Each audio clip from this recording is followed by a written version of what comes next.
Oke, WhatsApp kembali lagi ke siaran dan Renhard.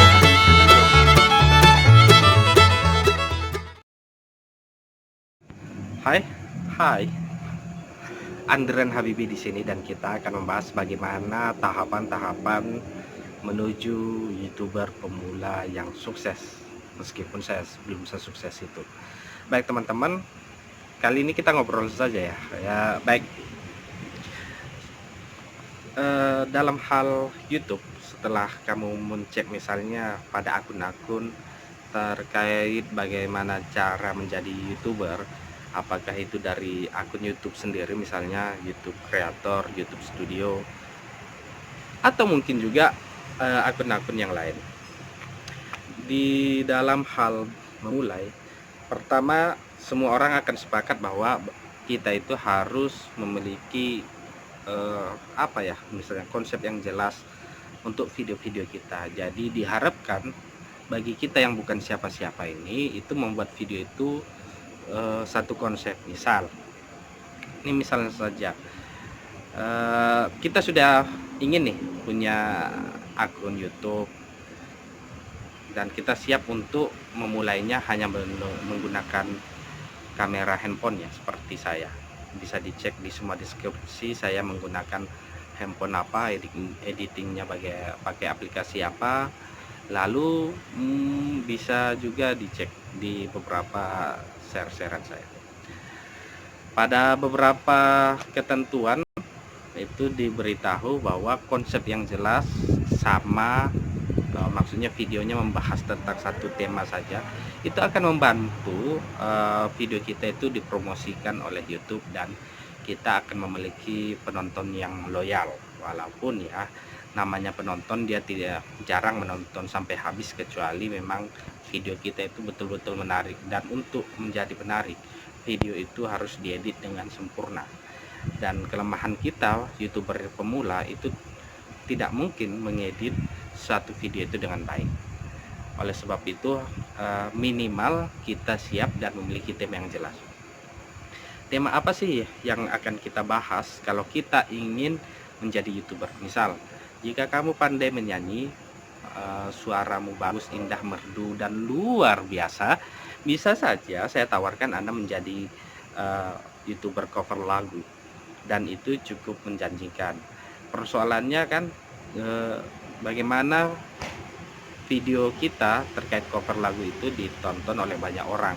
Untuk satu hal yang perlu kita ketahui, tidak mungkin ya, nggak logis juga kalau sebuah video cover lagu itu tiba-tiba ditonton oleh 10 juta orang dan tanpa orang tahu kita siapa, apalagi itu awal. Sehingga untuk awal itu ada strategi lain bagaimana video kita itu bisa ditonton oleh minimal 100 atau 1000 orang. Itu pada pembahasan yang lain. Pertama itu. Yang kedua adalah misalnya kalau kita sudah menetapkan tema, misalnya tentang cover, kebanyakan orang mengcover lagu itu di dalam ruangan ya, karena mungkin alat atau mungkin perangkat untuk merekam itu masih kurang mumpuni. Maka saya usulkan atau saya sarankan bahwa video itu berbentuk cerita. Bisa saja kita mengambil beberapa rekaman video itu di rumah, di halaman, di kebun, di sungai, kalau kita di desa ya, atau di kampung. Dan itu lebih asik dan menarik. Tinggal digabungkan, kita nyanyi misalnya nyanyi Aisyah istri Rasulullah yang viral kemarin. Kita menyanyi pertama di rumah, nyanyi kedua kita di halaman, dan itu kita nyanyi lagi, rekam video lagi misalnya di taman, di lapangan sepak bola, di hutan, di kebun, di sawah. Nanti per satu bait, satu kalimat lah istilahnya ya, per satu baris bait itu kita ganti. Kalau kawan-kawan ingin serius misalnya per satu kata itu videonya dipotong, bisa saja seperti itu. Atau kita ingin ngevlog. Nah, ngevlog ini agak susah ya, karena tidak semua orang menyukai vlog ya, apalagi kita bukan siapa-siapa. Maka itu harus digabungkan dengan misalnya slow motion misalnya kan ya, pemandangan alam dulu. Nah, bagaimana kita misalnya mengambil karet, bagaimana kita menanam cabai, padi, kita punya kolam ikan misalnya seperti kampung saya itu terkenal dengan ikan mas, maka kita bisa menjelaskan misalnya ikan mas itu tipenya ikan apa, makannya seperti apa, memberi makannya itu bagaimana, dia itu merawat ikan bagaimana, menjaga kolam itu seperti apa, luas kolam untuk jumlah ikan itu bagaimana. Itu kan bisa satu video per satu subtema, sehingga kawan-kawan itu memiliki waktu yang panjang. Dan perlu diingat bahwa untuk jumlah penonton ternyata itu tidak baik juga men-share terlalu banyak ya. Saya baru dapat informasi bahwa saat kita men-share itu dan itu kepanjangan, maksudnya waktunya terus menerus kita men-share, kurang baik. Itu akan lebih baik jika kita men-share-nya cukup di status saja, misal status WA, status Facebook dan Twitter. Bagaimana caranya agar orang lain menonton? Untuk kita yang ada misalnya di kampung atau di desa atau mungkin di mana sajalah, kita kan punya teman ya, punya teman, dan rata-rata semua orang punya handphone. Ini juga membahas tentang konsep cover lagu tadi, sehingga kawan-kawan bisa dengan cara meminjam handphonenya, yaitu subscribe ya, yaitu klik tombol lonceng. Kenapa klik tombol lonceng ini perlu? Karena pada video selanjutnya saat teman-teman mengupload video itu akan muncul pemberitahuan, dan syukur-syukur teman itu akan mengklik pemberitahuan itu, informasi itu. Dengan begitu dia akan menonton minimal beberapa menit lah untuk tahap awal. Namun kesalahan yang saya lakukan itu, dan mungkin banyak orang lakukan, adalah membuat video itu dan men-share-nya itu kadang main japri ya, kebanyakan itu. Misalnya sudahlah di japri di misalnya di WA, lalu kirim lagi pesan ke pesan messenger, kirim lagi ke beberapa pesan seperti itulah ya. Syukur-syukur ada temannya mengklik dan menonton sekitar 1 atau 2 menit, tapi kebanyakan tidak. Misal contoh sederhana saja, misalnya kalau kamu men-share-nya di grup itu ada orang anggotanya itu sekitar 100 orang, dan mereka 100 yang melihat link yang Anda share, dan mereka tahu bahwa itu sebenarnya link YouTube. Itu ada orang brengsek lewat keluar, udah jelas corona dia ngegas lagi. Kembali ke tema, misalnya kalau link itu di-share di YouTube, di-share di grup WA, dan kebiasaannya sih orang hanya lepas saja. Lalu saya menggunakan cara baru dengan menjapri misalnya satu-satu, itu pun tidak bermanfaat. Bahkan kadang-kadang orang mengatakan bahwa itu memenuhi pesannya ya, bisa jadi seperti itu ya. Kebanyakan orang itu merasa sok hebat, sok paten gitu, sehingga dia mengomentari video-video orang, padahal belum tentu dia punya kemampuan yang hebat juga dalam hal menciptakan video yang bagus lah, mungkin seperti itu. Nah, saran saya seperti itu. Berapa lama kita melakukannya?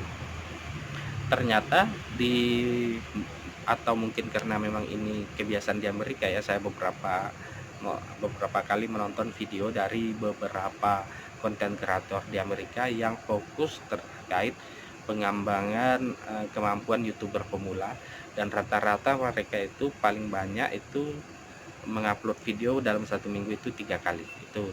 Pada awal-awalnya mereka itu mengupload video itu 1 minggu, tapi memang video yang diupload itu bagus karena mereka punya alat, punya pemikiran bahwa untuk menjadi YouTuber itu harus maksimal.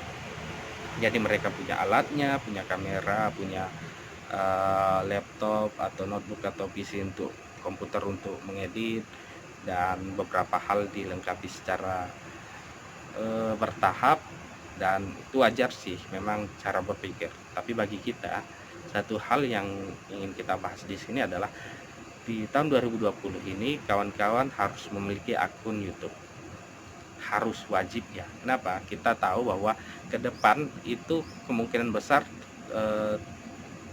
televisi itu udah nggak ditonton orang lagi.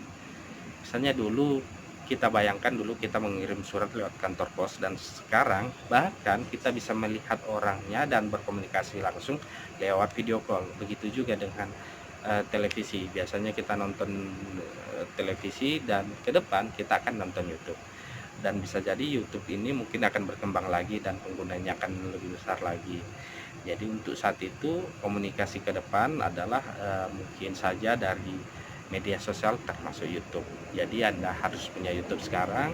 Untuk pada awalnya mungkin bisa dikonsep, nanti kita akan bahas pada video lain bagaimana misalnya membuat konsep YouTube kita, datu menurunkannya dalam sub-sub tema, yang subtema itu per satu subtema akan menjadi satu video.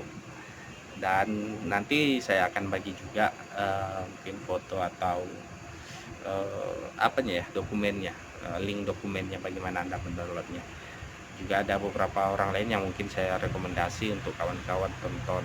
Itu dia untuk yang pemula. Tapi ya yang pertama ingin saya tekankan adalah usahakan seminimal-minimalnya itu dalam satu minggu itu kita mengupload satu video. Jadi dalam satu bulan itu ada 4 video. Di video sebelumnya saya sudah menjelaskan tentang aplikasi YouTube Studio yang bisa di-download di Play Store. Di aplikasi itu akan memunculkan penemuan selama 28 hari analisis dari YouTube. Jadi YouTube akan memberitahu kita bahwa video ini ditonton dari aplikasi mana saja. Apakah memang orangnya menonton langsung di YouTube, dia melihat video Anda di YouTube. Kedua, apakah dia melihatnya melalui status WA, apakah dia melihatnya dari Facebook, apakah itu direkomendasikan oleh YouTuber lain. Di situ kita akan melihat bagaimana cara kita mempromosikan video. Oleh sebab itu teman-teman, konsep kita yang pertama harus penting, dan saya berpikir bahwa kita harus punya 100 video untuk YouTuber pemula. 100 video itu temanya sama semua, dan kalau bisa itu 3 kali seminggu. Tapi kalau tidak bisa minimal 1 kali seminggu lah ya. Baik, mungkin ngobrol kita tentang konsep itu dulu, kepentingan dari konsep seperti itu. Bagaimana cara menulis konsepnya, nanti di video selanjutnya saya akan menjelaskan, atau bisa jadi menuliskan lah ya, video tulisan tangan tentang konsep, satu konsep satu menjadi video-video untuk teman-teman. Bukan berarti saya juga bisa menggunakan semua konsep itu menjadi video saya. Nah, untuk memulai video ini pada channel Andrian Habibi ini, saya juga memulainya dengan beragam video ya. Kalian bisa cek di video terakhir. Sebelum ini macam-macam jenisnya, itu sebenarnya uji coba karena saya punya siaran YouTube baru, dan memang itu belum di share, dan kawan-kawan mungkin belum tahu siaran itu ada 2 misalnya, dan itu nanti akan dijadikan sebagai siaran YouTube yang lebih kuat ya, powerful dari segi peralatannya. Nanti saya itu akan aktif pada saat saya punya kamera, pada saat saya punya laptop untuk mengedit ya. Di minimal ada 2 alat itulah, mic eksternal, kameranya, dan itu ada laptop untuk edit. Nanti gambarnya akan lebih bagus. Nah, khusus Andrian Habibi saya berusaha untuk merekam video-video ini menggunakan handphone. Kenapa? Karena saya ingin memberitahu orang lain bahwa untuk saat ini handphone itu sudah bagus kok untuk merekam video untuk YouTube. Oke guys, terima kasih sudah menemani saya ngobrol saat ini. Jika teman-teman ingin berkomentar, saya sarankan untuk menuliskan komentar, dan juga beri usulan misalnya terkait motivasi apa yang harus saya bahas, dan bagaimana caranya membangun kepercayaan diri kawan-kawan untuk memulai menjadi YouTuber. Bisa di komentar. Dan ingat ya, saya termasuk orang yang suka mensubscribe orang yang berkomentar di video saya. Jadi Anda tidak perlu men-share link atau meminta di subscribe, nah saya menghargai komentator-komentator di video saja. Jadi semuanya akan saya subscribe. Jika saya hilap, diingatkan saja di video itu, berkomentar saja. Saya Andrian Habibi, sampai jumpa di video selanjutnya.